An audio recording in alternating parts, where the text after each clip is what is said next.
Oh yeah, I can see the first patients showing up already, little boy. This is an exciting day for the Global Mercy's first field service here in Senegal. It's been a long time in the making.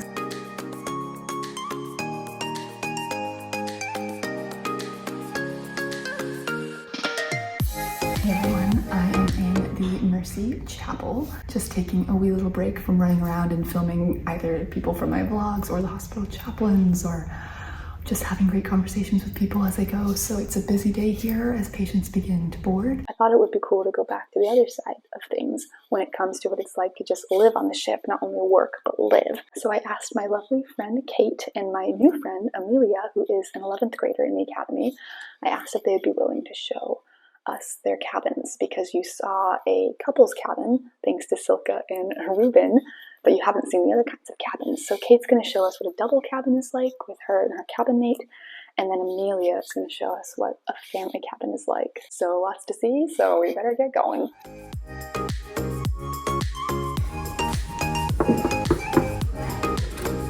Hi Amelia!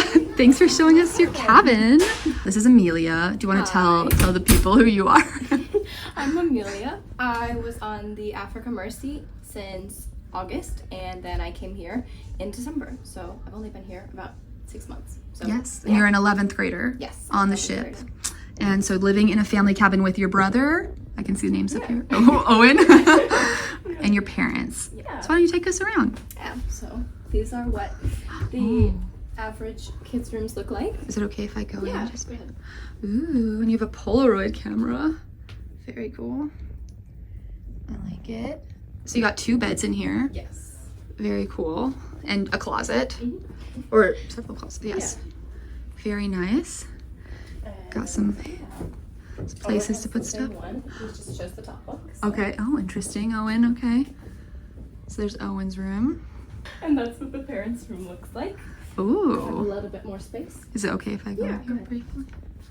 Oh, that's really nice. It's And they have storage under the beds. There's under here. specific cupboards for that. And windows, which is nice, and closets, and a little place here to put stuff. And then the living room and kitchen. The 2-in-1s. We got Yeah. kitchen here, and then and a nice big table. Yeah. That is nice. Really nice. Do you tend to eat here or in the dining room? Usually in the dining room, but a lot of families eat together here in their cabins for lunch. So Okay. yeah, spend time together. What is it like to share this space with your family in a cabin? It wasn't as hard as I expected it to be. I expected it to be kind of brushing shoulders constantly, but it's definitely bigger than that. So, Yeah. It is nice that your parents have their own bedroom and you have a dining table. It's much more spacious than I was expecting too. yeah. So that's definitely nice to have your own enclosed space that you can kind of close the door and just be by yourself for a little bit. But that was one of the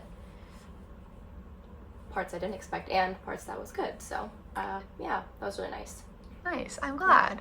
Yeah, and speaking of unexpected, was there anything else that you didn't maybe expect when it came to moving your life to a ship, living in a cabin, going to school? I didn't expect there to be so many people. I didn't expect it to feel this big, especially coming from Africa Mercy, where you kind of saw almost everybody every day. Mm-hmm. And here it's sometimes kind of rare to see people, but if you look for people, it's definitely easier to find them, I think. So You're not wrong. I just walked by the captain and he was like, "When did you get here?" And I said, "Oh, I'm leaving tomorrow. I've been here 12 days." And he was like, "What?" So you can live your whole life here if you're not intentional and actually not see people, which was not a thing on the Africa Mercy. Yeah. Is there anything that you've learned since living on a ship, moving your life to a ship, that might be interesting to share? Well, I learned what port and starboard was, and I learned how to be kind of compact a little bit, so you can't be as messy as you would at home.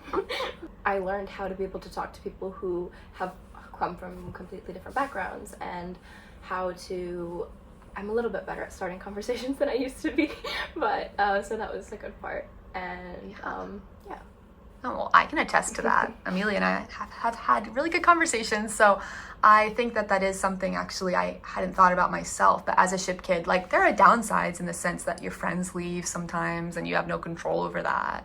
And if you don't have people your age, you're like, what do I do? But the positive is when it comes to like interacting with older people, you have a lot more experience and like learning to talk to people who aren't just in your age group. Yeah. Which can serve you better. Yeah, definitely. Anything that you wish people would ask you about? It's like living on a ship. I imagine people just think it's awesome all the time. Yes, it is really fun sometimes, but also there's hard days too, and there's days where you just, I don't know, you miss home and you miss the people there, but there's a mix of the good and the bad, so it just depends on which perspective you take. So it's definitely important to know why you're there and who you're there for instead of who you're not here with. So yeah, it's definitely better to think that's about that. well said. That's very well said. To know why you're here rather than focusing on who's not here with you. That's really that's really well said, Amelia. And I appreciate that you're so thoughtful about, you know, what kind of life you want to lead here on the ship. So thank you for showing me your lovely cabin.